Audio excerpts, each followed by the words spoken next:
Ibu, selamat sore semuanya. Terima kasih. Wow, hujan besar tidak membuat Anda terhalang untuk datang dalam kebangunan rohani Katolik. Puji Tuhan. Syukur kepada Allah. Anda kan datang ke sini bukan untuk ketemu si Eko ini dong. Ya, bukan. Karena si Eko ini, saya tadi beberapa lihat, karena banyak yang melihat di YouTube, lalu baru melihat orangnya langsung, lah kok ini ya? Kecewa. Syukur kepada Allah kalau ibu-ibu tertarik. Wah, saya juga tertarik. Bapak Ibu, Suster, hari ini kita berbicara tentang My Family, My Valentine. Wih, Suster merayakan Valentine atau tidak? Kasihan ya Bu. Valentine is celebrating about love, merayakan cinta. Dan kalau lihat dari Santo Valentinius, karena apa cinta itu? Cinta yang harusnya dirayakan dalam Valentine bukan berarti I love you. No. Jangan berpikir love itu enak, menyenangkan, indah, beautiful. Orang. Kalau kita lihat cinta yang diperlihatkan oleh Yesus, ngeri. Aku memberikan nyawaku untuk orang-orang yang kucinta. Sanggup Bapak Ibu? Bagus. Maka bicara tentang keluarga, keluarga itu amat sangat berharga. Kenapa? Karena keluarga adalah tempat yang paling pertama dan utama manusia lahir. Di mana manusia merasakan cinta pertama-tama? Keluarga. Bahkan Yesus pun lebih lama hidup dalam keluarga Nazaret daripada berkarya. Berapa tahun Yesus hidup di keluarga Nazaret? Salah. Berapa Bu? Jawabannya lebih muda daripada saya. Pertanyaan saya adalah jawabannya lebih muda dari saya. Udah jelas lah. Dari kulitnya juga berbeda. Betul, 30 tahun. 30 tahun. Dan Yesus hanya berkarya berapa tahun? 3 tahun. Jadi kekuatan Yesus berkarya 3 tahun itu pasti dapat pengaruh dari Yosef dan Maria, dari keluarganya. Saya besar dari sebuah keluarga, betul. Anda pun demikian. Tidak ada orang yang lahir tanpa keluarga. Butuh sekali. Karena di tengah keluarga saya diperhatikan, saya disayang. Hanya seringkali di tengah keluarga juga ada masalah. Coba saya tanya, yang hadir di sini, boleh angkat tangan? Nanti hadiahnya Rosario. Rosario dari Roland Joy. Di dekat ini bukan oleh Bapak Paris, oleh Roland Eko. Saya tahu, tepuk tangan untuk CFM Kediri ini. CFM Kediri, itu saya berkali-kali seminar. Itu seminar ada hadiah door prize-nya paling setrikaan gitu ya. Lalu apa namanya, hair dryer, odorono, ini CFM untuk door prize-nya ngasih lukisan dari Mesir. Dahsyat. Orang lain itu dilelang jual, ini panitia ngasih, hebat banget. Dan outdoor lagi. Door prize-nya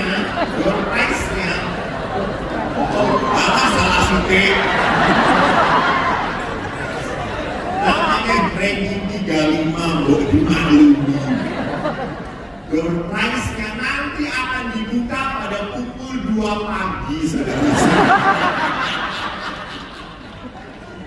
It's okay. Bapak Ibu, lihat. Di dalam keluarga, kalau tadi saya tanya, yang angkat tangan, saya beri saja. Siapa di dalam keluarga Anda, entah Anda sebagai suami istri, sebagai anak, yang tidak punya masalah dan tidak pernah gaduh? Kita mendapat bersama tadi malam ini diambil oleh Tuhan.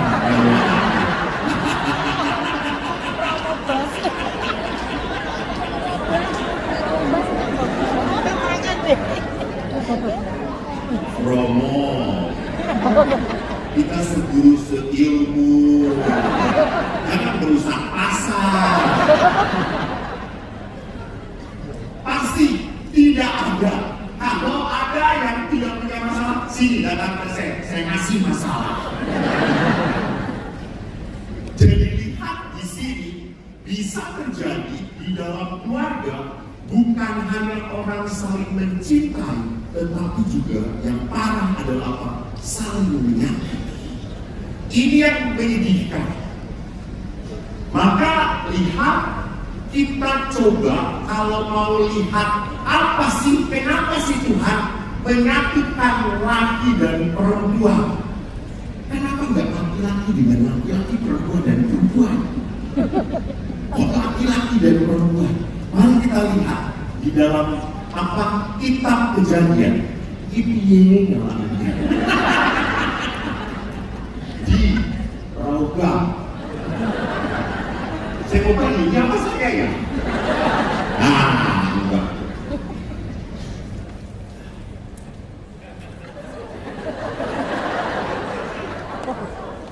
Maaf, ini lihat sudah disolati.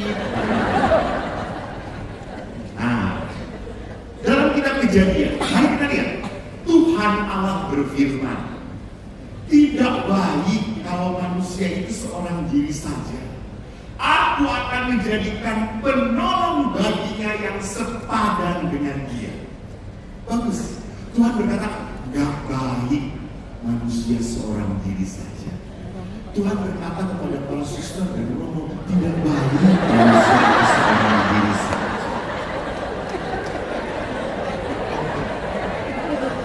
Ini masalah, Romo. Tidak baik. Aku akan menjadikan penolong yang sepadan. Lihat, Allah menciptakan pasangan untuk menjadi penolong, bukan pembantu. Penolong. Dan tidak hanya penolong saja, sepadan. Apa artinya sepadan? Sama. Hah? Sama. Tidak sama, beda, lanang beda.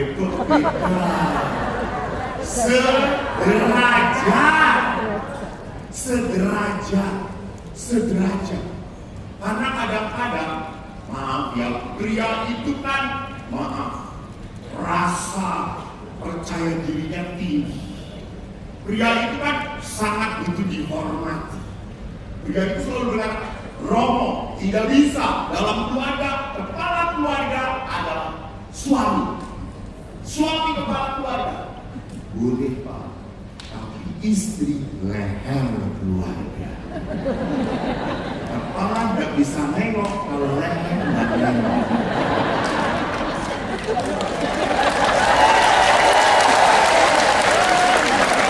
Para istri tepuk tangan maksudnya apa?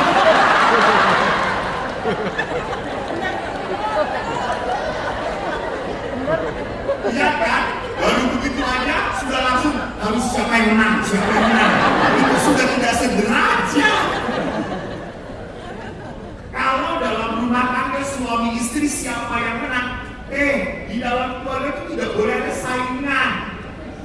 Sederajat itu ya sejajar. Tidak ada saingan. Kenapa? Karena jadi penolong.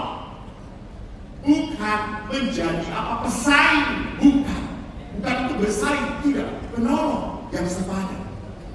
Lalu tidak hanya itu, Allah pun di dalam ayat berikutnya dikatakan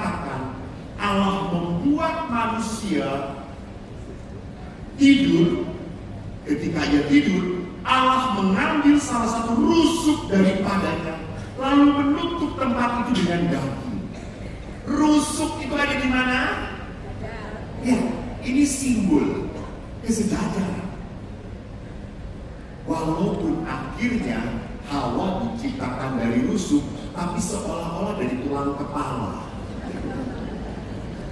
Karena wanita itu selalu merasa paling benar,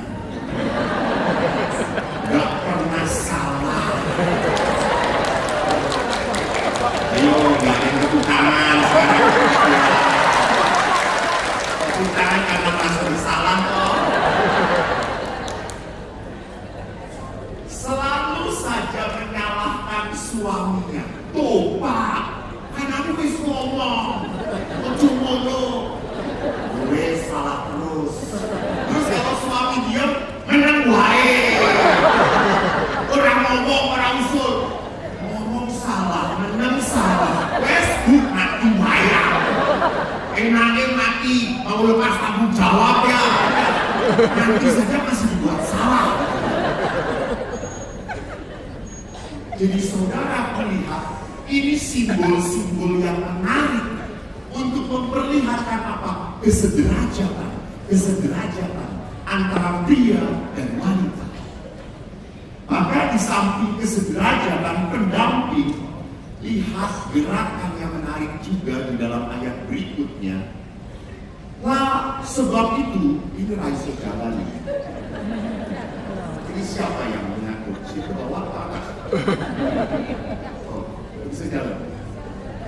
Sebab itu seorang laki-laki akan meninggalkan ayah ibunya, bersatu dengan istrinya, sehingga keduanya menjadi satu daging. Hari mereka keduanya telanjang. Ini simbol manusia dan istrinya telanjang, tetapi mereka tidak merasa malu. Bagus. Apa artinya telanjang? Terbuka. Tidak ada yang ditutup-tutupi.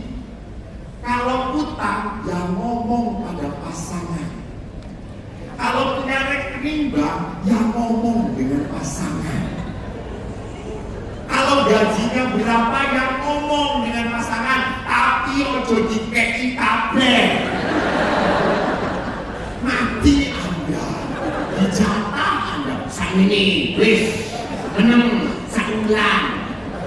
Keren Bapak. Saya kan pernah cerita kok, saya itu tadi dibawa oleh panitia makan sate kambing.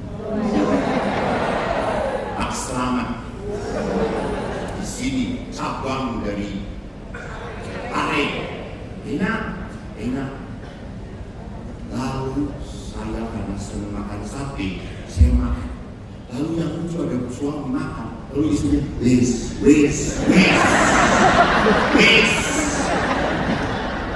Anda tahu yang membuat sakit itu sebenarnya bukan dagingnya, tapi istrinya. Saya makan sate kambing gak pernah darah tinggi coy, gak pernah. Kamu sing komen. Istrinya wis. Jangan. Suaminya tuh hanya makanin dagingnya. Begitu memberitanya jadi suami. Jadi lihat Bapak Ibu bahwa di dalam kehidupan kenapa disebut telanjang sebagai sebuah kiasan? Karena mereka tidak merasa malu. Saya sudah terbuka apapun. Coba, ibu di depan siapa ibu berani telanjang kalau bukan di depan suami? Betul. Walaupun awal waktu menikah semua welcome to the jungle. Tetapi kalau sudah perkawinan 10-15 tahun langsung dimatikan. Karena bentuk perutnya sudah tidak jelas. Iki opo? Iki emak.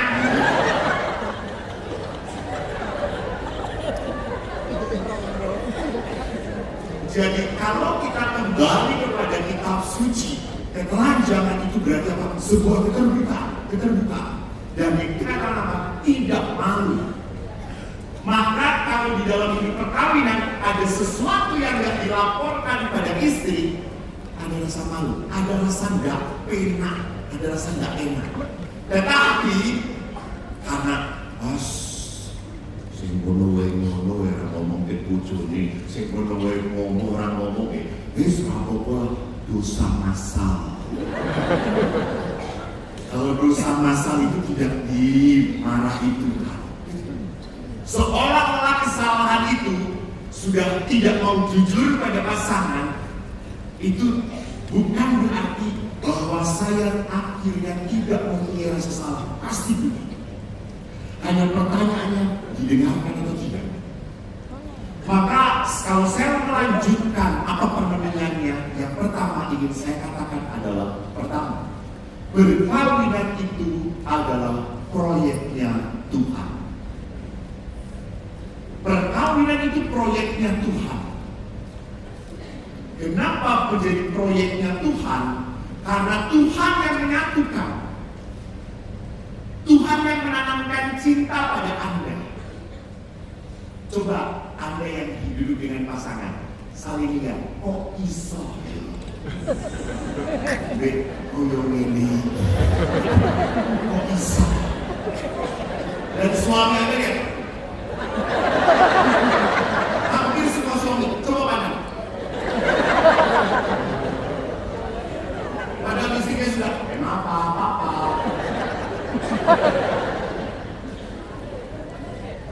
Karena banyak ibu yang mengatakan, Romo, suami saya itu makin lama makin bodoh, makin nyebelin. Ibu jangan lupa, suami itu jadi makin bodoh karena kawin dengan ibu.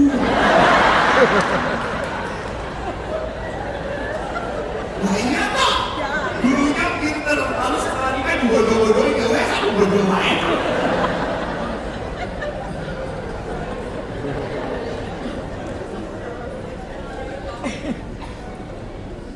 Jadi perhatikan, ini proyek Allah. Kenapa? Allah yang menyatukan. Saya memberkati perkawinan berkali-kali, apalagi Romo ya sudah ini. Udah kehitung ya Romo. Kalau saya didatangi oleh calon suami istri yang mau menikah, kadang-kadang aku gumun. Kenapa? Saya lihat suaminya ganteng, istrinya udah besar, jelek lagi. Masuk ke biara kamu, 2 pintu harus dibuka. Saya katakan, ini calon kamu? Ya Allah, Yesus. Lalu pada saat dia akan mulai, saya tanya, Mas, kamu betul mau kawin dengan itu? Iya Allah. Aduh Tuhan, apa cantiknya?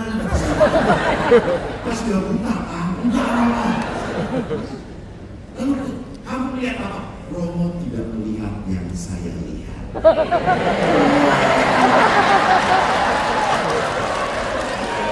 Aku percaya jatuh cinta sejuta rasanya, betul? Nilai ditendang, boleh rasanya. Orang kalau sedang jatuh cinta, keinjek oleh orang yang mencintai, apakah merasa sakit marah atau tidak? Aduh maaf mas, keinjek. Gak apa-apa. Keinjek kamu itu seperti keinjek bidadari. Maka konon katanya orang sedang jatuh cinta, air kuda pun merasa tidak merasakan. Saya belum pernah merasakan semiskin yang saya nggak akan pernah coba air kuda.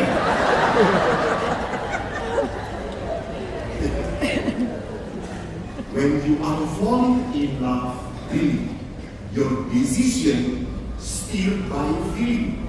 Pada saat mau jatuh cinta, keputusanmu diatur oleh perasaan kamu. Perasaan. Saya demen banget, saya sayang banget, saya ingin nikah dengan dia. Lihat toh, kalau udah pacaran itu, kalau udah menikah, pegangan.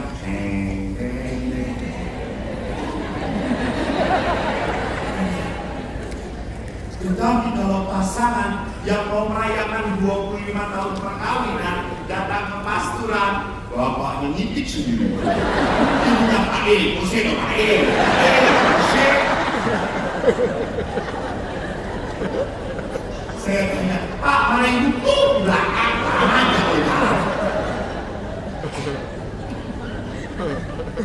Jadi ada perbedaan yang bisa kita lihat apa? Kalau perkawinan itu proyeknya Tuhan, berarti apa? Mengajak Tuhan. Kenapa kok bisa saya jatuh cinta? Karena Tuhan mau, karena Tuhan mau, karena Tuhan mau. Saya pernah ditanya oleh anak muda, pastor pernah jatuh cinta? Pernah. Waktu SMP. Dia putih banget. Chinese joy.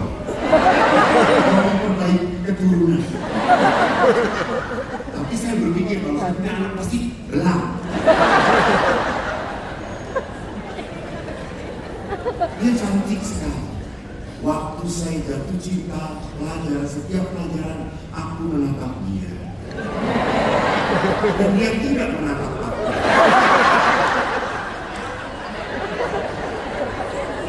Suster ketawanya jangan ngecek gitu ya. Dasar belum pernah jatuh cinta. Saya senang banget, saya ingin banget gitu. Apalagi kalau dia udah menyapa saya. Akhirnya dia menyapa saya. Senang sekali. Saya sampai sendiri. Tuhan, semoga aku bersama dia. Rupanya kita tidak dipertemukan kembali. 2-3 bulan yang lalu kami reunian.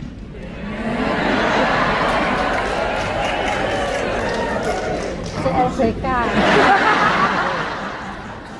Dia datang saudara-saudara sudah bentuknya tak beratur. Tadinya kata saya, ya Pas Reko.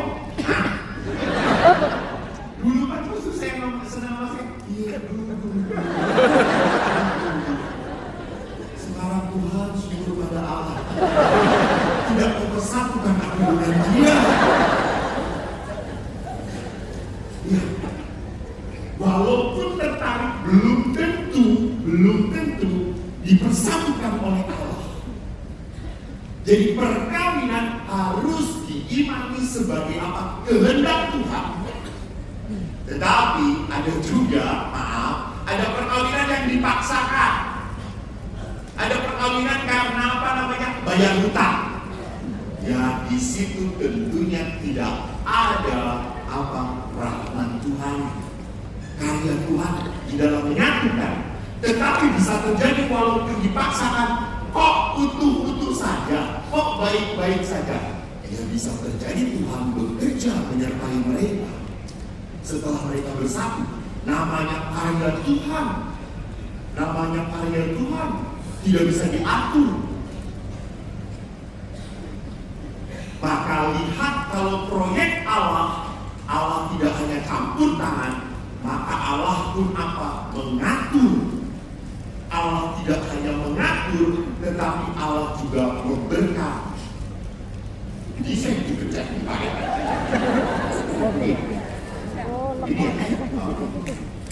Perkawinan di dalam gereja Katolik disebut sakramen. Gagasan perkawinan Katolik pada sifat sakramentalnya. Cinta antara suami istri menjadi lambang kehadiran Kristus.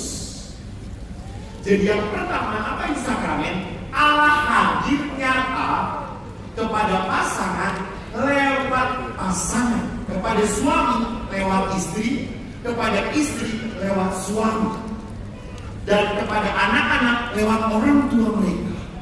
Ini sakramen, ini kehadiran Tuhan, ini kasih Allah yang nyata.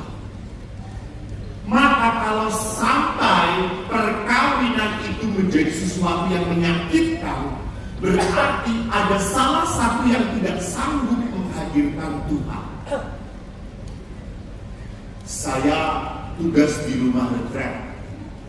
Saya memberi retret anak-anak SD, SMP, SMA bahkan mahasiswa juga kadang-kadang ada di separuh.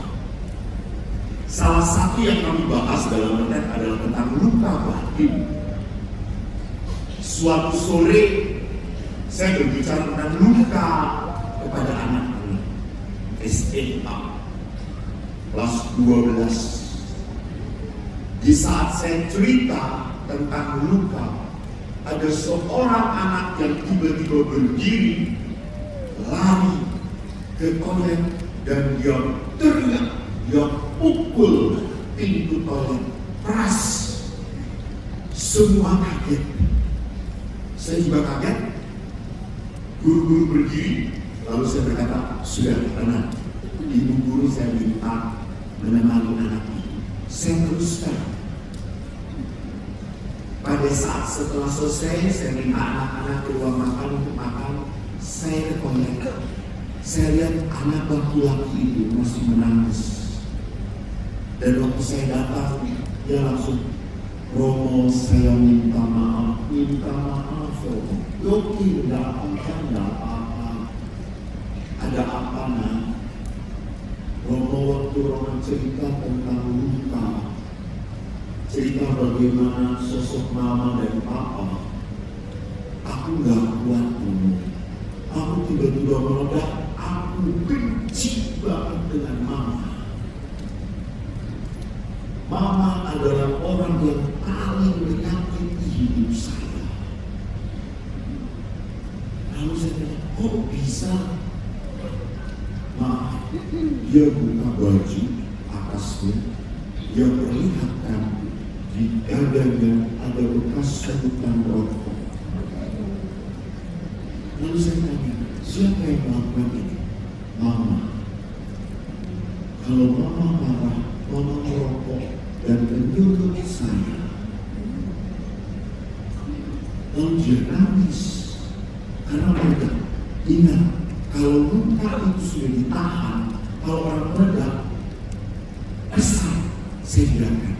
Lalu gurunya mendekati saya, oh dia anak dari keluarga broken family child. Lalu akhirnya boleh aku cerita, Romo, saya waktu dikandung oleh mama pergi dengan wanita lain.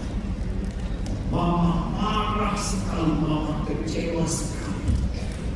Dan menurut mama, waktu saya lahir, saya mirip sekali foto dari ayah saya.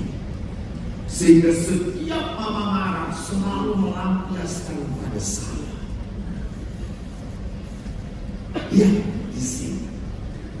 Anak ini akhirnya tidak mempunyai image, gambaran yang baik tentang orang tua. Itu mempengaruhi dia tentang kasih Tuhan, tentang kebaikan Tuhan. Maka tidak aneh kalau dia akhirnya berkata, Romo, bolehkah saya kalau meragukan kebaikan Tuhan? Saya merasa Tuhan tidak baik. Saya merasa Tuhan tidak peduli. Kenapa saya harus lahir dari keluarga yang seperti itu? Kenapa kok saya harus lahir mirip ayah saya yang bajingan? Romo tahu, kalau saya nanti ketemu ayah saya akan bunuh ayah saya. Iya, marah dia. Dia merasa dianiaya. Dia tidak pernah merasa bahwa dia bisa berdoa dengan tenang. Enggak. Pada saat saya berdoa, saya selalu bertanya, Tuhan, di mana cintamu padaku? Saya tidak pernah merasa. Lihat, di dalam sakramental kehadiran Allah bisa terjadi papa mama gagal menghadirkan Tuhan. Gagal menghadirkan Tuhan. Saya kemarin senang sekali membuat sebuah seminar keluarga dan yang memberi kesaksian artis, aku lupa namanya. Dan yang wanitanya ini adalah apa? Seorang anak, cantik wanitanya, seorang anak dari keluarga yang cerai. Dan dia berkata dalam hatinya, saya kalau menikah tidak mau seperti papa mama. Dan bagusnya apa? Saya cukup banyak melihat kasus, banyak wanita tidak mau menikah, anak-anak muda tidak mau menikah karena melihat orang tuanya nggak beres. Mereka nggak mau menikah, Romo. Mama aja saya disakiti, papa aja pergi. Dan bapak ibu hati-hati dulu, 10 tahun yang lalu yang banyak serong itu laki-laki. Sekarang wanita juga banyak serong. Betul. Banyak wanita yang ngawur. Ada banyak juga kasus ibu meninggalkan anaknya. Padahal 9 bulan ibu itu dekat dengan anaknya. Lah kok bisa kalau sudah sejahat menguasai dia. Dan hebatnya perempuan ini, walaupun lahir dari broken family, yang akhirnya saya menikah mencari suami yang berkenan pada Tuhan. Dia berdoa. Dan rupanya suaminya pun orang baik, dia berdoa minta pasangan yang seturut kehendak Tuhan. Dua-duanya berdoa, mereka bertemu, mereka dapat sakramen. Sekarang sudah punya 3 anak, 10 tahun di perkawinan mereka. Apakah kalau dua-duanya berdoa, dua-duanya direstui, dua-duanya sakramen, tidak akan timbul masalah atau tidak? Betul. Karena berdoa itu bukan berarti semuanya jadi baik adanya. Ya, tetap punya masalah. Tetapi dengan berdoa kita belajar apa? Tetap menjadi baik. Tetap menjadi orang yang sakramental. Sakramental itu apa? Berani menghadirkan Tuhan. Dan arti kedua dari sakramental adalah apa? Tuhan memberkati apa yang sudah dipersatukan. Jangan takut. Selama engkau menghadirkan Tuhan, Tuhan menyertai. Apalagi Allah itu disebut dalam perayaan Natal sebagai apa?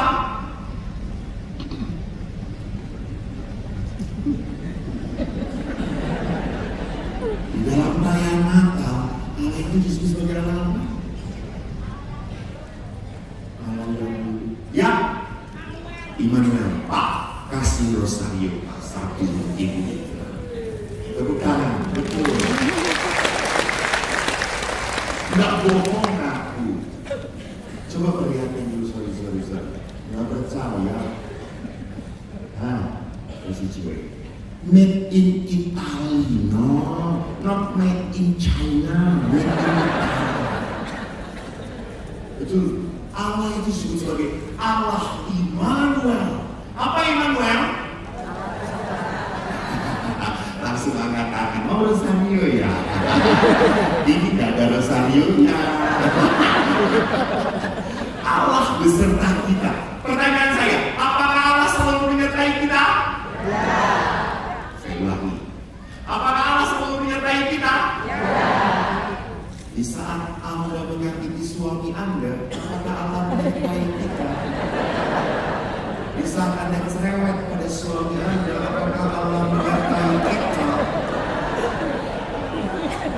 Di saat suami melihat perempuan lain sambil ngeret-ngeret, apakah Allah menyertai kita? Allah tidak pernah menyertai kejahatan. Allah menyertai kita betul, tapi pertanyaannya apakah saya orang yang disertai Tuhan atau tidak? Allah Immanuel menyertai dia, tetapi apakah tindakan kita sesuai dengan penyertaan Tuhan atau tidak? Jadi tidak setiap tindakan manusia disertai Tuhan. Orang ngaku sih ya orang, korupsi ya orang, bohong ya tidak. Tuhan tidak pernah mengampuni dosa. Maka Bapak Ibu lihat, sakramen itu adalah tanda berkat. Saya ingat sekali, saya dari keluarga yang amat sederhana. Ayah saya tentara, Ibu saya perawat, kami tidak punya pembantu. Tetapi walaupun tidak punya pembantu, anak bapak, anak ayah 4 orang, 2 laki 2 perempuan. Saya Iko anak pertama. Dan kalau pulang kerja, itu ibu perawat ganti baju perawat putihnya dengan daster batik yang transparan. Iswi, ibu masak supaya cepat, namanya juga orang Jawa, supaya cepat masaknya karena kami lapar. Maka masaknya sayur apa? Bening. Sayur beningnya yang paling gampang dicari adalah bayam. Maka sekarang saya asam urat. Sejak kecil bayam terus.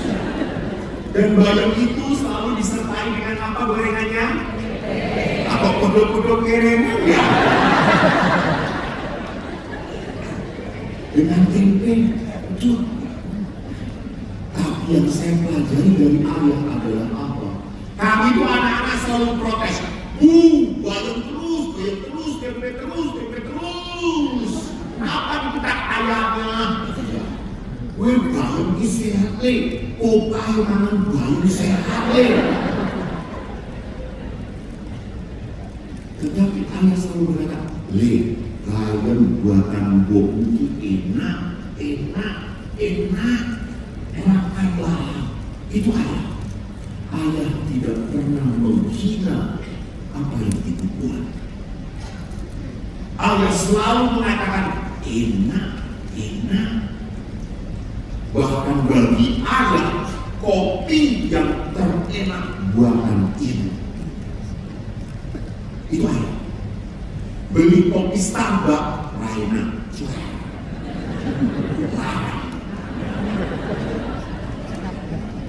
Tapi kopi buatan ibu ini. Suatu hari ibu sedang pergi ke Jawa Tengah.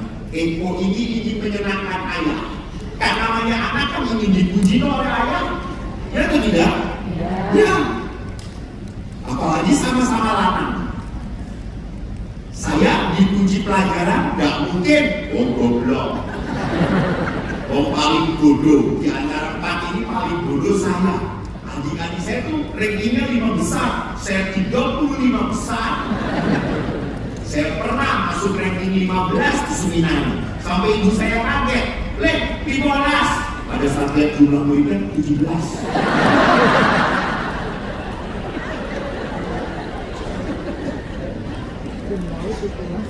Saya bodoh. Tetapi kan karena walaupun saya bodoh, saya ingin dipuji. Saya ingin berharga di mata Allah. Saya pada saat itu buatkan kopi. Lalu ayah berkata, kopi Raina. Kalau kebu. Lalu saya dalam itu, kebu es. Lalu beberapa hari kemudian ibu pulang, saya tanya, Bu, aku buat kopi ayam marah, gak enak katanya. Gimana sih kalau buat kopi untuk ayam? 2 sendok kopi, 2,5 atau 3 sendok gula. Udah, wes. Saya buatkan lagi. Saya kan berharap bersama resepnya. Kopi langsung bapak Raina. Orang potong dua gokmu. Kalau saya ngomong, masih ngomong gak enak. Ibu pasti salah, enggak betul. Lah kok masih disebut gak enak, Bu? Kayak itu sih.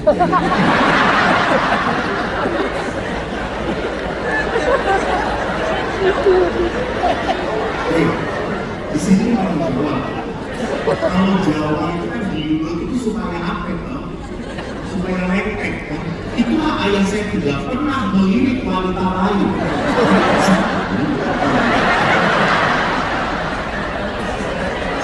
Maka ibu-ibu supaya suami ada tidak lirik buat kopi dengan itu sedikit. Suster Flores, mengerti tidak Ibu?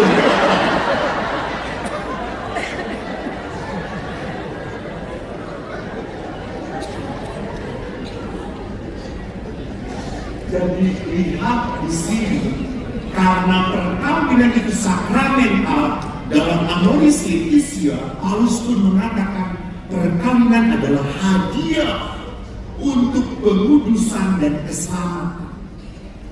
Jadi keselamatan Allah itu tidak hanya menyatukan, tetapi juga menyalurkan berkat, Saya merasa walaupun kami tidak kaya raya, tetapi kami sangat bersyukur. Saya pernah ini, Bapak lihat, kan di kompleks tentara Pak kata saudara, Pak lihat Pak Dewas di motor Bapak ini tipe. Sorry pakai bahasa Jawa itu Anda mengerti deh ya? Mengerti kan ya? Ini kan di Jawa kok. Tipe mengerti nih? Sepeda ontel. Bapak kok semua sepeda ontel. Numpak tipe enak siler tak terkini ya betul, saya kalau udah naik sepeda dengan ayam, saya kadang-kadang terkantuk-kantuk sehingga kaki saya masuk jari-jari. Saya sudah 3 kali kaki saya masuk jari-jari. Sampai ada ini kue kan kepenangan toh jadi turun. Wes, benramel jari-jari tak tarini wae. Akhirnya kaki saya ditarini.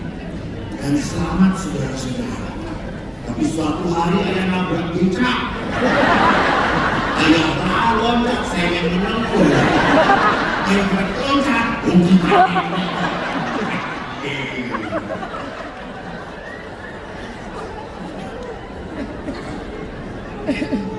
Jadi Bapak Ibu lihat, manusia itu akhirnya apa? Bukan masalah punya banyaknya, bukan. Yang benar adalah bagaimana kita mensyukuri dengan apa yang kita nikmati, apa yang kita peroleh. Anda tidak bisa bersyukur kenapa? Karena selalu ribut. Dia suruh punya ini, dia suruh punya itu. Kamu enak aja kalau pergi bisa kemana-mana. Hei, sampai kapan itu hati kamu tidak akan pernah damai? Karena kau tidak bisa menikmati apa yang diperoleh. Kita pun mungkin sama, kita pun sering membanding-bandingkan pasangan kita. Pak, lihat suamiku, tetangga rajin, ape, ini bener, tapi Bu, lihat istri tetangga orang cewek, sakinah mawaddah warahmah.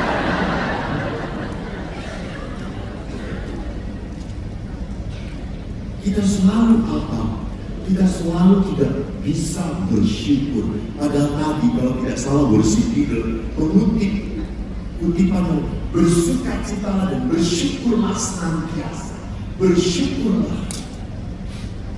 Karena bersyukur itu berarti apa? Menerima kebaikan Tuhan dengan rasa terima kasih. Bukan selalu merasa kurang. Sampai kapanpun rezeki itu selalu kurang. Ingat, Yesus tidak pernah berkata uang itu sumber segala kejahatan. Bukan. Mencintai uang bukan masalah uangnya, mencintai uang. Seringkali hati-hati Anda bekerja keras, betul, oke, untuk keluarga, tetapi Anda tidak punya waktu dengan keluarga. Menyedihkan. Lama-lama apa yang sudah Anda usahakan baik, kok Anda tidak punya hubungan yang baik dengan anak-anak Anda? Tidak bisa.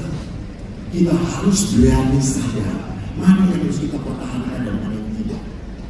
Maka yang ketiga, Bapak Paulus mengatakan keluarga adalah jalan kekudusan. Lihat, tidak ada kekudusan tanpa pengorbanan. Maka jalan sesungguhnya dalam keluarga dikuduskan oleh Tuhan lewat apa? Lewat pengorbanan. Maka lihat di sana, salib adalah jalan kekudusan. Salib adalah tempat di mana Yesus menyelamatkan, Yesus menguduskan, Yesus membuat kita layak mendapatkan karunia berkat dari Tuhan. Maka saudara-saudara, kalau Anda berkata, Romo, keluarga saya itu banyak yang salah, keluarga saya itu selalu banyak gaduh. Mari kita lihat, kenapa keluarga-keluarga mempunyai banyak permasalahan di dalam relasi. Apa yang membuat relasi dalam keluarga itu bermasalah? Pertama, ini harus teks ya, cekal-cekal tidak. Pertama, di dalam keluarga kita tidak merasa at home lagi, tidak nyaman. Di Kediri ini banyak kafe atau tidak? Banyak. Kenapa orang-orang datang ke kafe, meninggalkan rumah? Karena rumah sudah tidak nyaman lagi. Suami merasa di rumah itu selalu dikontrol dan dihakimi oleh istrinya. Dari mana? Mau kemana? Dengan siapa? Sampai jam berapa? Ini kontrol. Jadi istri itu dengan suami bukan punya quality time, tapi quality control.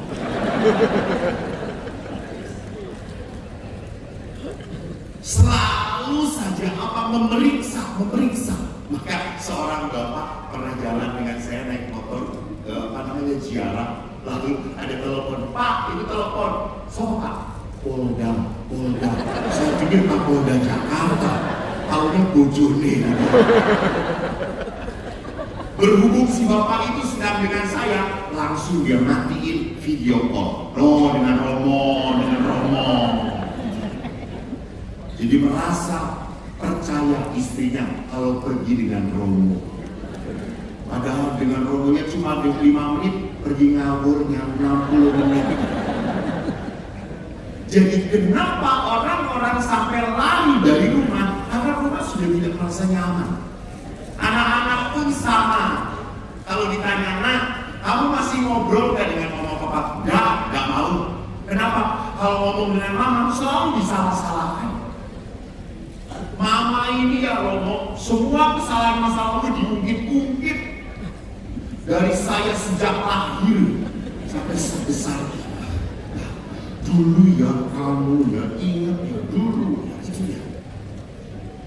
Jadi lihat di sini, rumah tidak menjadi tempat nyaman. Karena apa? Karena kita lihat orang keluarga kita, suami istri saling menyalahkan. Dan kalau menyalahkan itu berarti apa? Tidak berkenan kepada saya. Tidak sesuai dengan saya mau. Jadi kamu disalahkan karena tidak seperti yang saya mau. Kamu tuh harusnya jangan kayak gini, harusnya kayak gitu. Lihat di sini.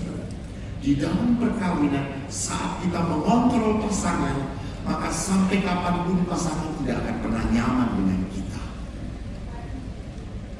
Saya pernah memberikan seminar di Malaysia, lalu tiba-tiba waktu istirahat ada seorang ibu datang kepada saya, Romo, kenapa Bu?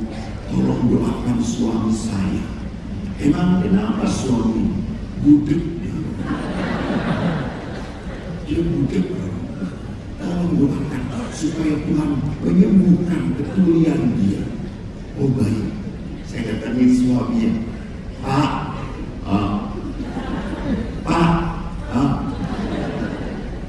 Bapak katanya sakit ya? Bapak katanya tuli ya? Sakit. Pak, saya diminta ibu untuk mendoakan. Semoga Tuhan menyembuhkan tuli Bapak. Jangan Romo, jangan. Ini berkat Tuhan. Karena tuli saya jadi gak pusing Romo dengerin istri saya. Tapi saya disuruh istri Bapak, ya sudah kita doakan saja. Tuhan terima kasih bahwa Bapak tuli. Ya betul.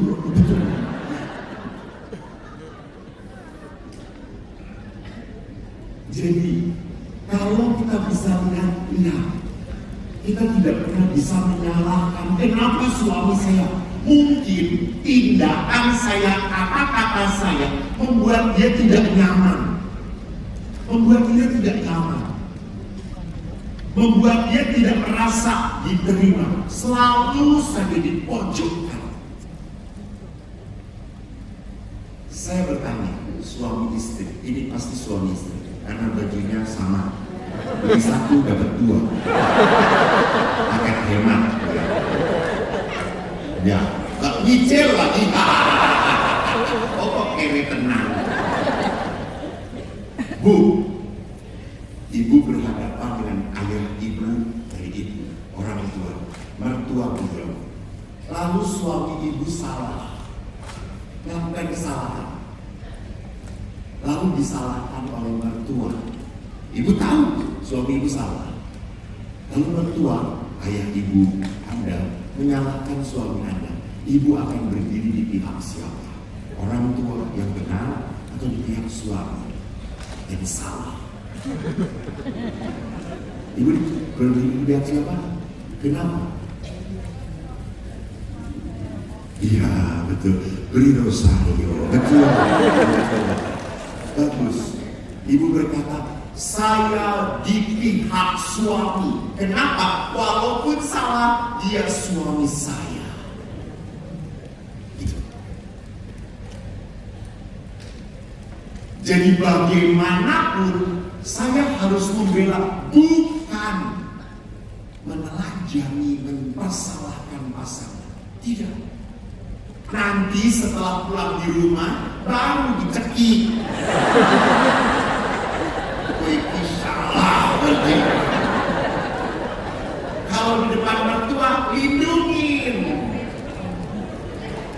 Tidak pernah boleh kita apa? Tetap saya harus mengangkat martabat suami. Dan ingat kenapa tidak merasa feeling at home? Nanti saya perlihatkan. Karena suami tidak menemukan apa yang dia harapkan. Istri pun demikian. Istri itu berharap supaya suami-suami seperti ini, tapi kok tidak terjadi. Kok tidak, tidak ngerti sih. Kan banyak sekali istri yang tidak dimengerti oleh suami, dan suami pun tidak dimengerti oleh istri. Betul atau tidak? Kenapa? Karena dia tidak ngomong. Dia tidak perlu ngomong, mau ngerti udah bertahun-tahun. Suami Anda bukan, istri Anda bukan kuntilanak, dan suami Anda bukan genderuwo. Dan bisa saling mengerti. Dan harus komunikasi.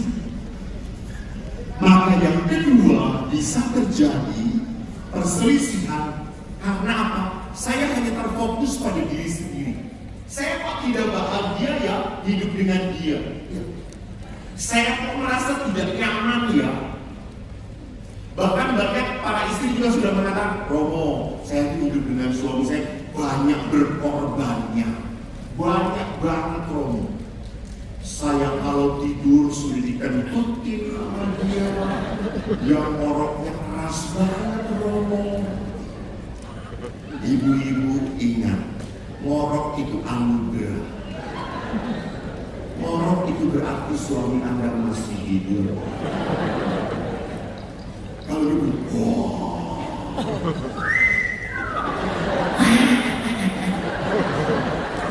tolong jangan diganggu ibu. Suami Anda sedang berkomunikasi dengan roh-roh yang di atas.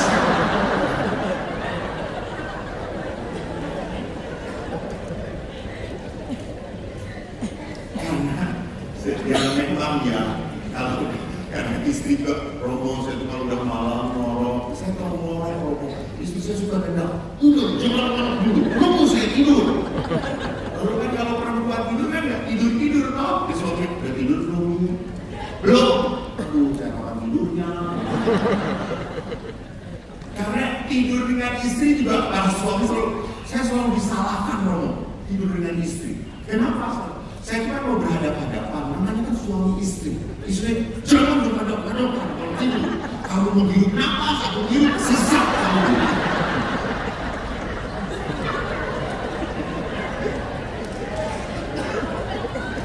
Lalu akhirnya saya belakangin istri saya, lalu istri saya marah, kamu tidur masih pakai kepala saya.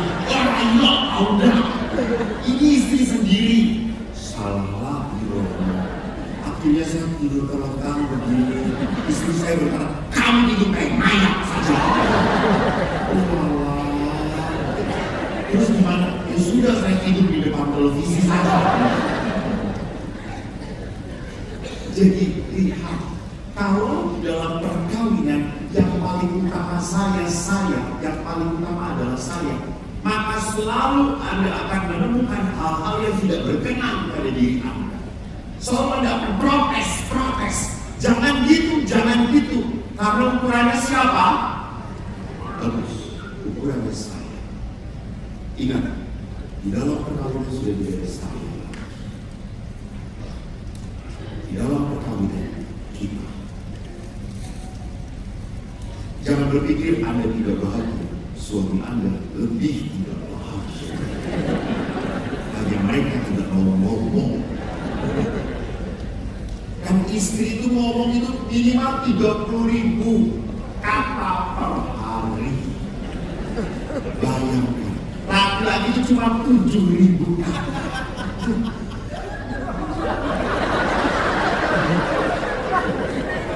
Si bapak tuh pantesan.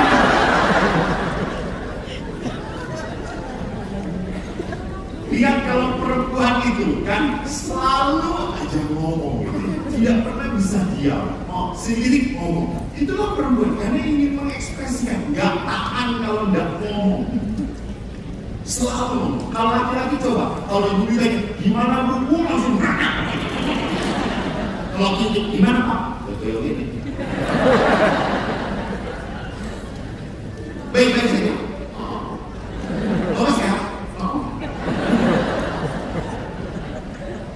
Laki-laki jarang bicara. Maka pada saat laki-laki jarang bicara, tiba-tiba mati saja. Perempuan kalau mengungkapkan segala-galanya bicara. Dan perempuan kalau sudah bicara, biarkan.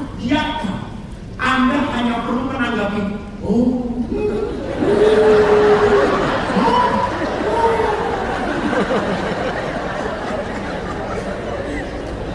Kalau perempuan cerita, mengasih masalah, perempuan tidak cari solusi. Tidak.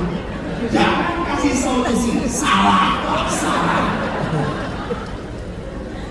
Karena perempuan itu ngomong, ngungkapin masalah supaya apa? Supaya lega saja. Jadi jawabannya cuma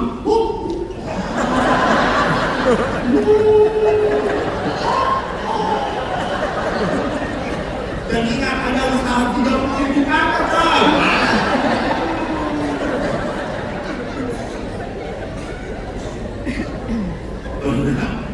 Laki-laki sedang kumpul, istrinya nyorotin, cerita, lalu gantian istrinya nggak sadar, karena sibuk cerita. Ini loh sosok yang berbeda. Maka kita harus memahami hal itu. Di saat kita mengatur istri, suami saya harus seperti saya, raiso, jenenge lanang kok. Lalu suami menuntut istri harus seperti suami, raiso. Kamu tuh ya kalau punya masalah beresin sendiri. Raiso, aku harus ngomong, harus bicara. Maka saya pernah itu ada seorang ibu siang-siang apes banget, saya udah ngomong siang-siang. Ngomong,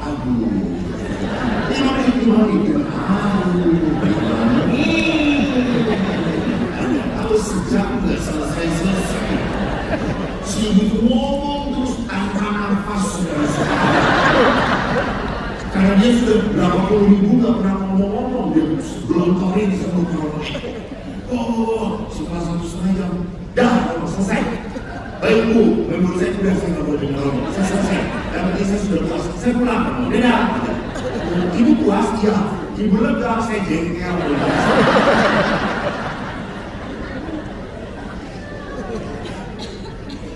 Jadi lihat di sini, itulah kualitas. Disitulah kenapa saya tidak bisa mengharapkan suami saya seperti saya. Orang iso, tidak bisa.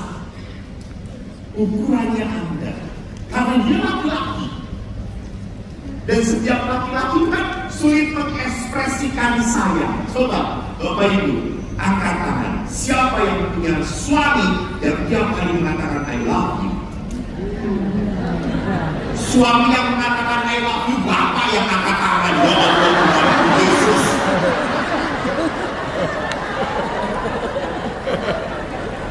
Di biara pun ada yang tiap hari mengatakan I love you. Leo dan kakak tua. I love you, I love you, I love you. Saya katakan, Leo bego, I love you, I love you.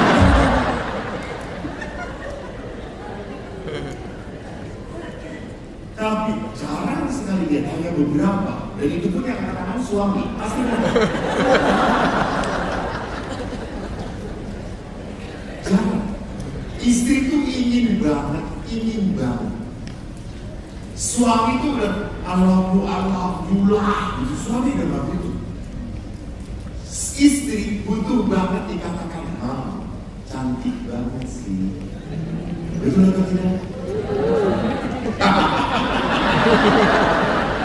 Itu kelihatan udah lama suami dengan kata seperti itu. Mam, lu beautiful mam. Karena suami setiap pernah. Kan kalau istri itu udah mau pandangan, oi dandannya saudara-saudara 7 hari 7 malam. Saya mau pandangan dengan bapak-bapak. Romo bareng saya, oke. Bapak itu jemput saya, mana ibu pak? Masih dandan. Hah? Masih dandan. Terus kita pulang dulu ke rumah bapak. Ya. Saya bilang lagi, masih belum selesai. Lalu bapaknya ngomong, Ma, Romo sudah ada. Suruh nunggu. Buset banget. Terus si suami. Dan Anda tahu, yang kedua, kita berdua. Apa? Jadi seorang wanita butuh sekali dipuji pernah itu. Butuh. Laki-laki tidak butuh. Ibu ngomong pada bapak, wah ganteng banget, aman. Tapi kalau istri, mungkin, cantik banget sih, tapi dia akan ke belakang.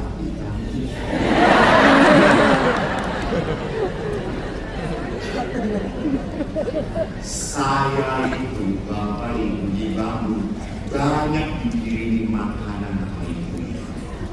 Karena saya tidak memuji, ibu cantik banget, makanannya enak bu. Romo lagi, nanti dikirim lagi. Anda tahu suaminya itu makan makanan yang sudah dipanaskan 7 hari 7 malam.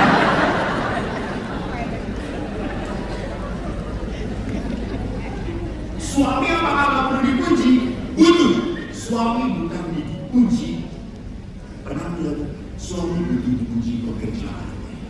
Apa yang dia lakukan? Jadi kalau suami Anda tiba-tiba nyapu, jangan, oh tumben, gaji, sedang dipenuhi Roh Kudusnya. Itu pasti dilemparkan sekali.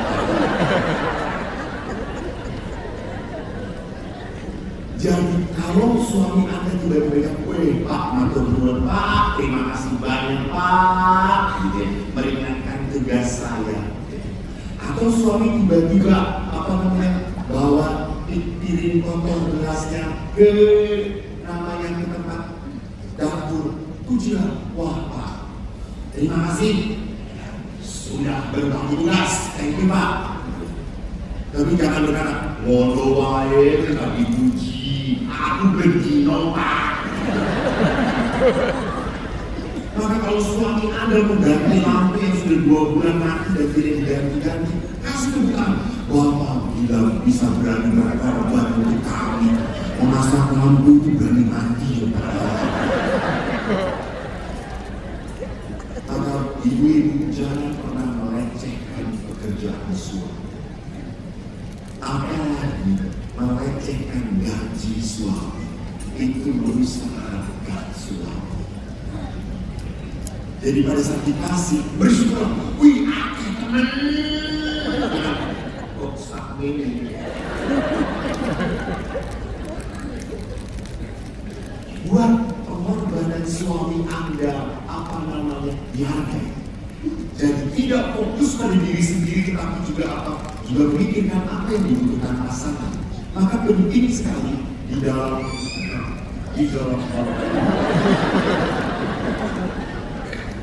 Kenapa muncul akhirnya sikap-sikap yang tidak berkenan kepada pasangan? Kita lihat next, aku tidak boleh. Next, ini, oke. Saya senang ini. Apa yang dikatakan oleh Yesus tentang perkawinan? Orang Farisi datang mencoba Yesus. Apa boleh seorang suami menceraikan istrinya? Apa perintah Musa? Musa memberikan izin menceraikan dengan membuat surat cerai. Lalu apa kata Yesus? Next. Justru karena ketegaran hatimu lah Musa menuliskan perintah itu untuk kamu. Next. Ketegaran hati. Jadi apa artinya tegar hati? Tegar hati itu berarti apa? Sudah cuek. Yang mikirin perasaan hati pasangan, terserah. Kuel terserah. Maka lawan dari cinta adalah bukan tidak mencintai, tetapi tidak peduli. Saya sudah tidak peduli kamu, berarti sudah tidak ada cinta lagi. Jadi bagaimana kekerasan hati itu terjadi karena luka dan disimpan. Saya lahir dari seorang keluarga yang keras. Ayah saya beberapa kali memukul saya. Saya tidak mempunyai hubungan yang dekat dengan ayah. Saya tidak pernah merasakan punya memori saya dipeluk oleh ayah. Enggak. Dengan ibu, I really love her very much. It's my mom. Ibu saya selalu melindungi saya. Saya dengan ibu dekat. Kalau ayah itu membodoh-bodohkan saya, kamu bodoh. Anda tahu, anak kecil dibodoh-bodohkan. Saya masih ingat, saya dia begini. Saya tahu, saya sedih. Ayah saya saja menghina saya. Tapi setelah ayah pergi, ibu langsung datang ke saya. Sini. Rapopo bodoh, tetap anak ibu. Ibu saya pemenang. Lalu saya berkata, aku bodoh, enggak apa-apa ya bu, rapopo. Tapi jangan selama-lamanya.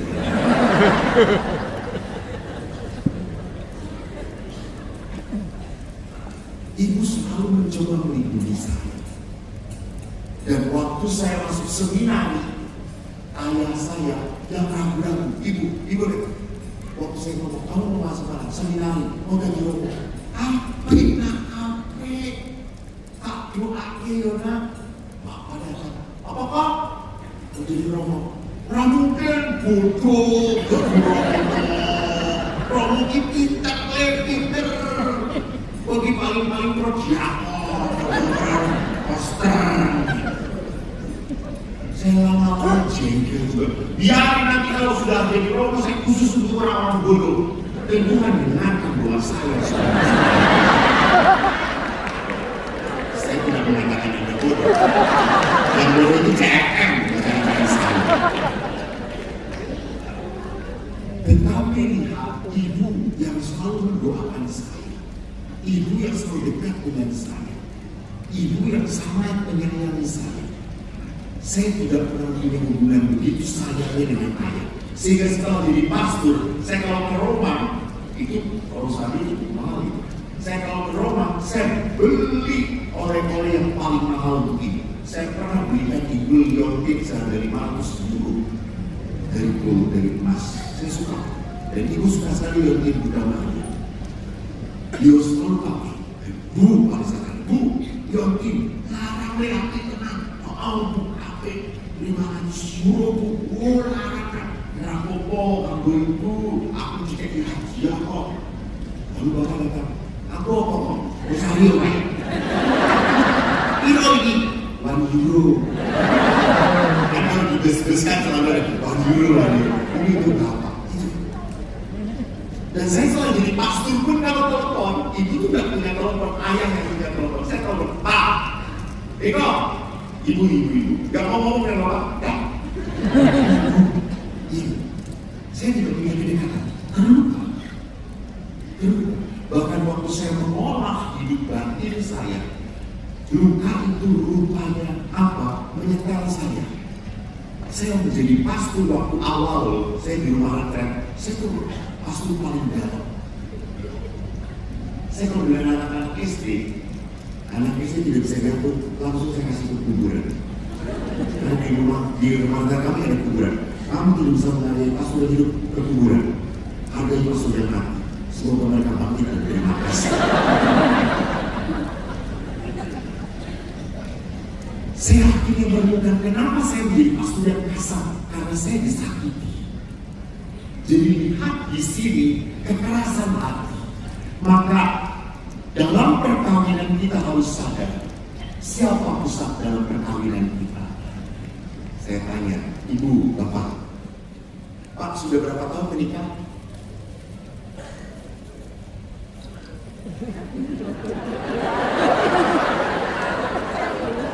Dengan yang ini bukan yang lain. 34 tahun. Bahagia? 34. Dalam hidup perkawinan Bapak, siapa yang paling utama dalam hidup perkawinan Bapak? Istri. Ibu, siapa yang paling pertama dalam hidup perkawinan ibu? Suaminya kemana? Suami. Tepuk tangan. Tapi salah. Kalau dalam hidup perkawinan yang paling utama adalah suami atau istri, jangan lupa, kadang-kadang yang paling utama ini menyakiti kita. Kadang-kadang yang paling utama ini mengkhianati kita. Maka dalam perkawinan harusnya yang paling utama adalah Tuhan.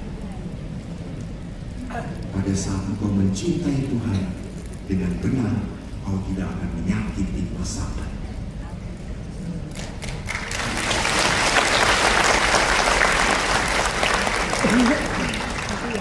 Jadi lihat di sini, perkawinan itu adalah sebuah apa? Sebuah lingkaran.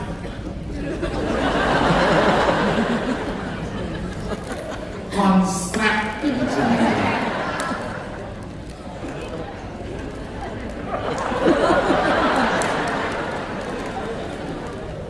Perkawinan itu seperti sebuah lingkaran dua yang makin lama menyatu. Betul. Karena saling mengerti satu sama lain, saling menerima satu sama lain. Maka Bapak Paulus mengatakan tidak ada keluarga yang sempurna, tidak ada. Maka keluarga itu perlahan-lahan apa? Saling berkembang mencintai. Sampai kapanpun Anda tidak akan mengerti pasangan Anda. Betul atau tidak? Betul. Selalu misteri. Anda walaupun sudah menikah 34 tahun, kadang-kadang ada hal yang aneh pada istri Anda. Betul atau tidak? Betul. Karena istri Anda memang aneh. Tidak banyak hal yang bisa Anda mengerti. Kok iso yang koyong ini? Kok iso yang koyong ini? Itu perkawinan. Karena pasangan Anda itu misteri. Maka mari kita lihat sebuah perkawinan itu adalah apa? Tidak menjadi sebuah perkawinan yang sehat kalau tidak ada komunikasi. Dan perkawinan itu adalah sebuah perjalanan, walk in love, not falling in love. Next. Saya senang melihat ini. Next. Jadi perkawinan itu bukan falling in love, walk in love, jalan bareng. Maka kalau dalam jalan bareng itu kita menyesuaikan. Tidak ada yang siapa duluan, siapa belakangan. Walk in love, bareng-bareng. Maka kita harus belajar memenuhi bahasa cinta supaya dia merasa dicintai. Siapa yang bisa mencintai suami kalau bukan istri? Siapa yang bisa mencintai istri kalau bukan suami? Maka ada 5 bahasa kasih yang begitu sering dipaparkan bagus. Pertama adalah word of affirmation, pujian. Yang kedua adalah apa? Quality time, bareng-bareng. Yang ketiga adalah apa? Melayani. Yang keempat adalah apa? Memberi hadiah. Yang kelima adalah apa? Menyentuh, physical touch. Bapak Ibu, bahasa cinta suami beda dengan bahasa cinta istri. Istri Anda, bahasa cintanya tidak selalu sama dengan istri orang lain. Bagaimana promo supaya saya bisa tahu bahasa cinta pasangan saya? Dengerin apa yang dia selalu keluhkan. Kamu ini yang udah lama gak pernah memeluk saya. Ada itu tidak ingin memeluk. Kamu ini udah lama gak pernah muji-muji saya. Saya selalu salah. Berarti dia butuh kata-kata pujian. Kamu ini yang gak pernah menghargai saya. Berarti suami Anda butuh dihargai. Pak, kamu itu gak pernah ngasih hadiah. Kamu tuh selalu ya, ini nyuruh saya, gak pernah membantu. Berarti apa? Dia butuh dilayani. Karena kalau bahasa kasihnya gak kena, Anda akan kesel. Suami sudah capek-capek beresin mobil, nyuci mobil. Istri paling nyuci mobil doang aja. Merasa bahwa itu bukan merupakan tindakan cinta, itu sih biasa aja. Karena tidak kena. Maka saya harus belajar tahu apa yang dia butuhkan. Maka saudara-saudari, mari kita lihat ada hal yang paling begitu urgent dalam bahasa cinta adalah apa? Keintiman. Next, keintiman. Mari belajar untuk apa? Kalau my family is my Valentine, my family is my Valentine. Keluarga adalah hal yang berharga. Saudara-saudara, ambillah waktu untuk tetap bersama lagi. Bersama. Ingat, semua itu ada batasnya. Ada batasnya. Jangan-jangan ini adalah malam terakhir.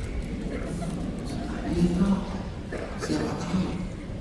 Saya selalu kalau di rumah retret suruh berdiskusi suami istri. Coba ngomong siapa yang duluan meninggal. Dan para istri selalu menangis. Aku nggak kuat kalau kamu duluan meninggal. Biarkan aku yang duluan saja.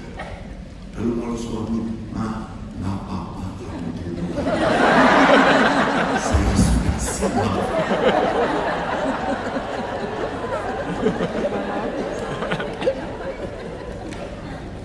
Jadi lihat, saya butuh apa? Saya butuh intim. Maka lihat keintiman itu, coba diskusi, dialog. Jadi kalau istri Anda sedang ingin dialog itu berarti mengungkapkan emosinya. Biarin supaya apa tadi? Lego. Jangan dikatakan, saya itu jengkel, marah, kesal. Udah, terus. Biarkan. Jangan dibalas, emangnya saya juga gak kesel, emangnya saya juga jengkel. Itu adalah saat dia akan melepaskan, melegakan. Itu dialog. Yang ketiga, next, carilah saat-saat di mana Anda bisa tertawa bersama. Jalan-jalan rekreasi, Bu, Pak, dulu pacaran. Sekarang kenapa nggak pacaran lagi? Ada anak romo, taruh di rumah, kasih makan, kunci, udah. Pacaran lagi.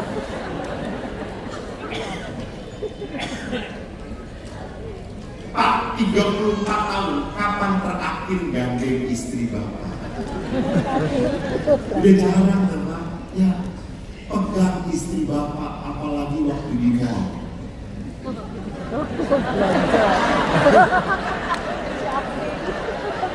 Karena kalau di mall istri Anda arahnya tidak jelas.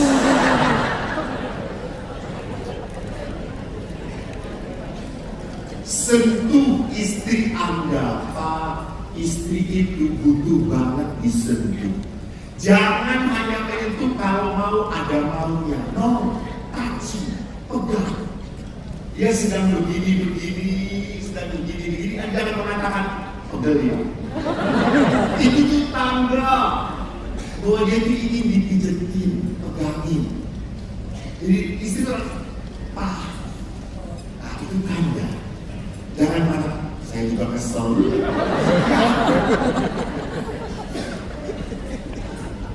Berempatilah. Alami, sadari, rasakan bareng-bareng. Saya teringat ayah saya itu bukanlah suami istri yang mengekspresikan saya, enggak. Ayah saya itu enggak pernah kelihatan di tengah kami pelukan, ciuman, enggak ada. Tapi menghasilkan anak 4. Ayah kalau di foto, saya lihat album keluarga, ayah itu di foto tentang ibu. Enggak pernah di foto di belum. Tetapi setelah ibu sakit, ibu saya akhirnya stroke karena ibu saya punya darah tinggi, punya gula, lalu segala macam komplikasi. Ibu setelah pensiun stroke. Yang indah adalah ayah merawat ibu. Ayah setiap hari minggu ibu berjemur, yang mandikan dahulu baru berjemur. Setiap hari, bahkan ayah masak untuk ibu. Kami anak-anak pernah ngomong, ayah, apa perlu suster yang bantu? Dan ayah berkata, orang, mbok muki ke aku enam melayani aku dengan baik. Kalau mbok saiki sakit, aku harus melayani mbok.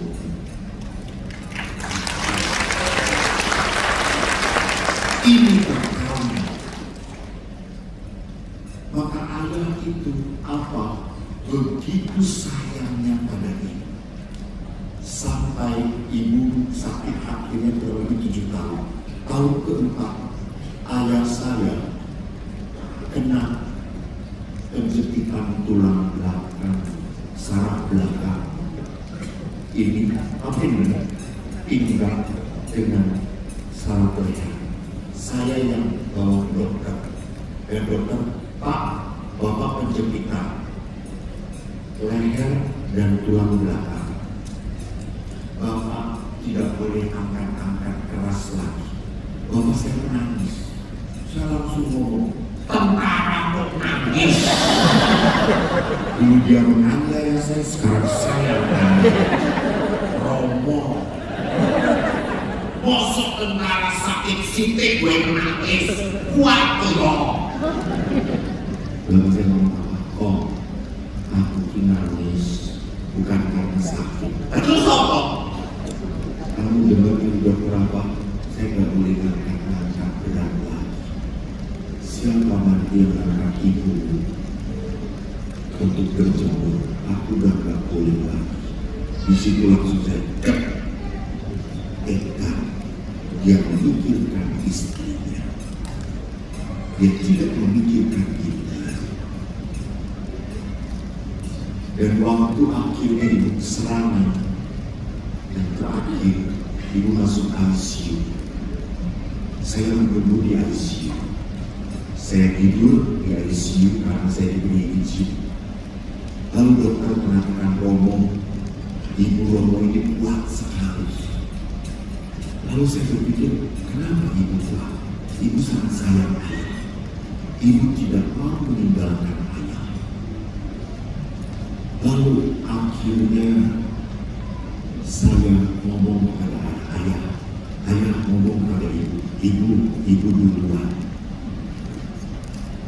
Dan saya susul. Ayah saya marah. Aku rasa ngomong-ngomong. Gue cuci. Gue anak. Sakti dan ngomong, Romo.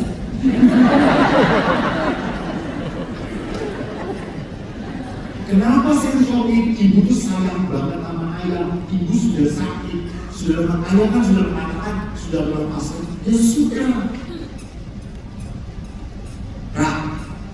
Saya ingat berapa hari ayah tidak ngomong. Lalu hari Minggu setelah ayah bisa, ayah ke ICU. Mendampingi ibu. Dan akhirnya ayah keluar. Saya mengatakan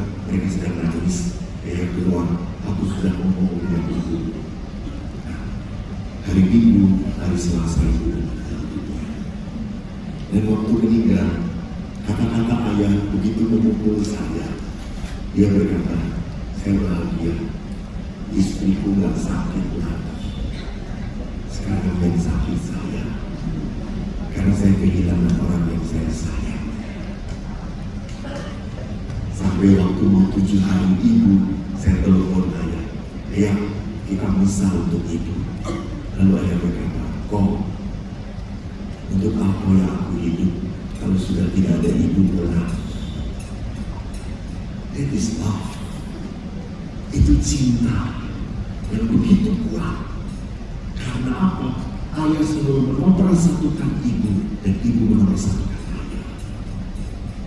Walaupun saya benci dengan ayah, jengkel dengan ayah, saya belajar mengampuni. Akhirnya dalam proses pengampunan, saya dekat kembali dengan ayah. 40 hari yang lalu saya tugas di Sumber, Saya tugas di Sumber. Ayah saya tidak satu-satunya, ibu sudah meninggal 15 tahun yang lalu. Lalu saya mendapat berita hari Jumat, pas ayah masuk ICU. Saya kaget karena saya jauh. Lalu saya ngomong pada adik, tunggu, semoga saya bisa pulang cepat karena saya sudah selesai tugasnya. Saya harusnya minggu pulang. Saya minta pada dia, minta tolong cari Sabtu saya pulang. Kenapa? Ayah saya masuk ICU. Ini satu-satunya yang harus saya temani, karena kami sudah menemani ibu terakhir. Saya juga ingin menemani ayah. Lalu akhirnya tiket sulit. Lalu malam Jumat itu dikatakan Romo ada siang ke Jakarta. Baik, saya sampai bandara, saya WA video call adik saya, kumpul dekat ayah, kumpulkan adik-adik, suami istri kalian dan cucu-cucu ayah. Saya melihat di dalam video ada keponakan saya, ada adik saya. Saya lihat ayah sudah pakai selang, sudah di apa namanya? Berapa seperti itu?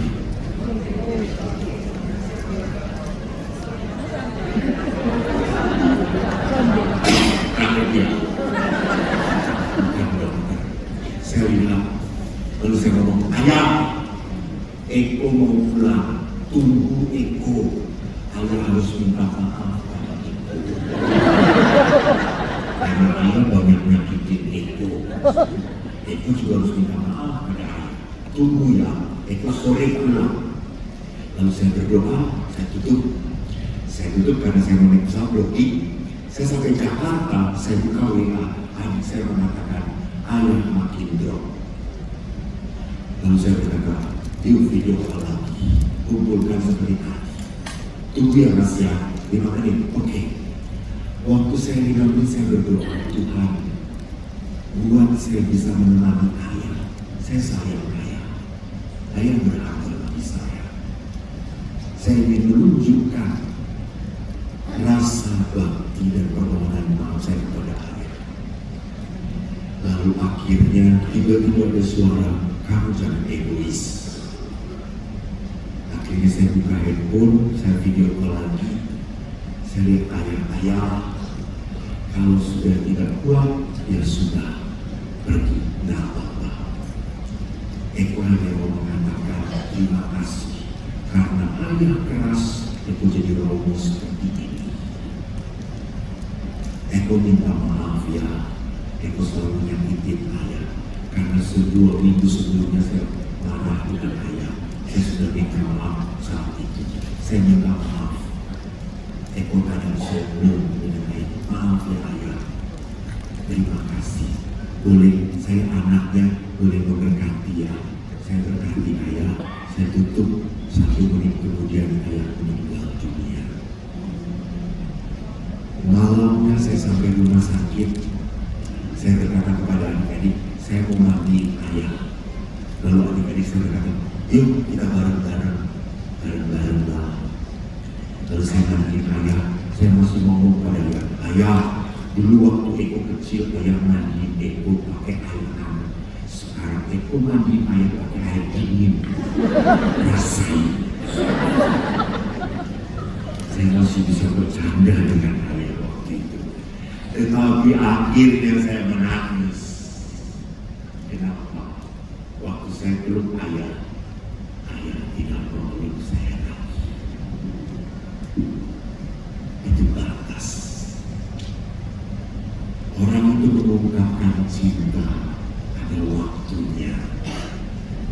Jangan sampai setelah dingin dia nggak ngerti apa-apa, dia nggak akan ngerasain apa-apa. Anda masih diberi kesempatan oleh Tuhan. Ambil itu, pulang cium. Jangan ini malam terakhir. Tapi Bapak Ibu, kenapa kita sering sulit mengungkapkan cinta? Sombong, angkuh, gak mau rendah hati, atau bisa jadi karena saya sakit hati. Maka saudara-saudara kita akan menutup seluruh pertemuan kita dengan apa? Dengan adorasi. Apa itu adorasi? Adorasi adalah penyembahan sakramen Maha Kudus. Next.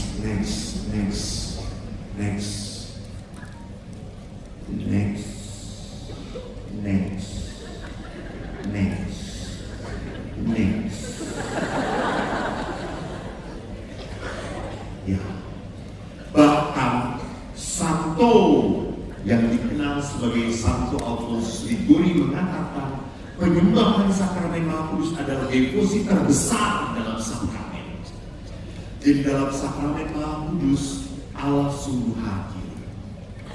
Nanti tolong, apa yang harus Anda lakukan kalau di depan sakramen Maha Kudus?